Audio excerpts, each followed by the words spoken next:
However, if the deceased leaves behind property below 600,000 and it consists of movable property only, then you have to go to Amanah Raya to liquidate the asset. In respect of property worth 2 million and above, whether it consists of movable or immovable property, then you have to go to the High Court to liquidate the asset. However, if you have a will, then the proper forum to go to liquidate your asset is at the High Court.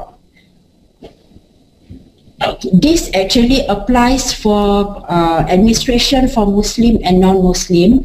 However, for Muslim estate, even if you write a wasiat, you can still go to the land office if the property is, it doesn't matter whether the property is worth 2 million or below. If you have a wasiat, if the property is worth less than 2 million, you can still go to the land office. Unlike for non-Muslim estate, right? If you have a will, no matter how much the value of the property, you have to go to the High Court. So basically the only difference is if you are a Muslim, you write a will and your property is below 2 million, you can still go to the land office to liquidate your asset. Okay, process to liquidate your asset. If you do not have a will or if the will is not properly executed, okay, the procedure is upon death of a person, all assets will be frozen. Then all the Faraid heirs have to sit down and agree on appointment of an administrator.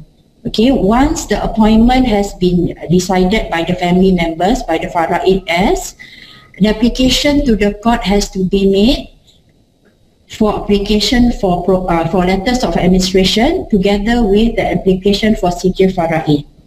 Okay, if you once the court has obtained granted order for Sijil letters of administration, the administrator also has to basically provide 2 sureties, which basically has property of the same value of the estate itself. Okay, if